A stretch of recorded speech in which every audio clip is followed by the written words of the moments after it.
I have two different kinds of ammunition loads that I use for high-power rifle competition. At 200 and 300 yards, I load 24 grains of Reloader 15. And for 600 yards, I use 24.4 grains of Reloader 15. Since I load all my ammo on a Dillon 550 progressive press, I have to keep adjusting the powder measure back and forth every single time I change between those two loads.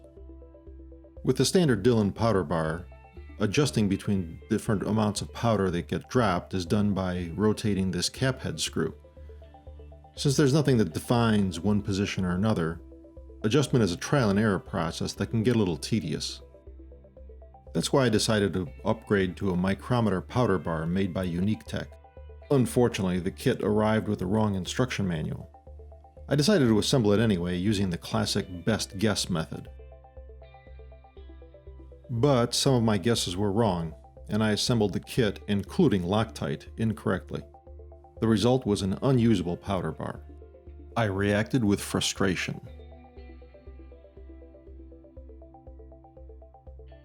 So I ordered another micrometer kit from Uniquetek and another powder bar from Dillon.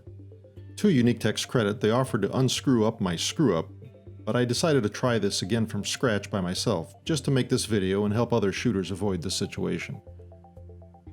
So let's forget my mistake and see how to correctly assemble this micrometer kit. The first step is to determine the best place to view the micrometer graduations.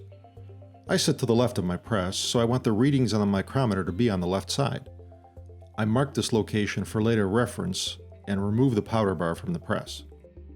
To disassemble the powder bar, I push the adjustment screw into the bar, pull out the powder bar post, and remove the adjustment screw and powder bar insert. I set aside the adjustment screw and the two washers, as these will no longer be used.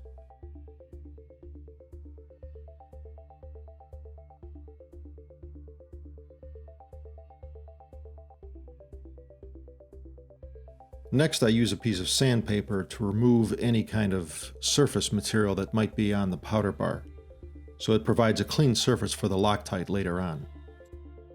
Now to combine the micrometer and the powder bar. First, I rotate the micrometer thimble so the displayed reading is 0. Then, I attach some tape that bridges between the thimble and the barrel. This keeps the reading set at 0 while allowing me to turn the entire micrometer while gripping the thimble. This just makes the whole process a lot easier. To hold things in the right orientation, I clamp a pair of vice grips to the powder bar so it can stand vertically by itself. The powder bar insert is positioned inside the powder bar and drops to the bottom of the cavity. I then guide the micrometer body into the opening at the top. The micrometer is rotated so the threaded bushing penetrates into the powder bar insert until the micrometer body rests against the powder bar.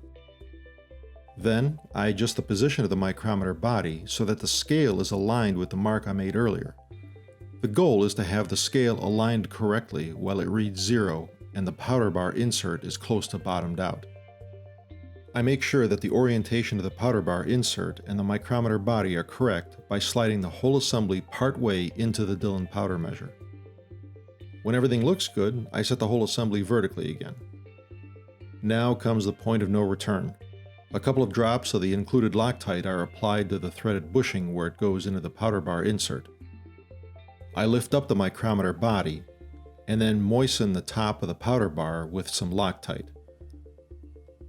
Then, the micrometer body is lowered against the bar to begin the 24-hour curing process. I install the powder bar on the Dillon and I'm ready to drop powder. I won't bore you with the math and the charts that I use to calibrate the micrometer. But after calibrating the micrometer, now I can drop 24 grains of powder at the .120 setting, and then turn the micrometer barrel to .123, and then I can drop 24.4 grains of powder. Now I can easily switch between the two to get my two loads.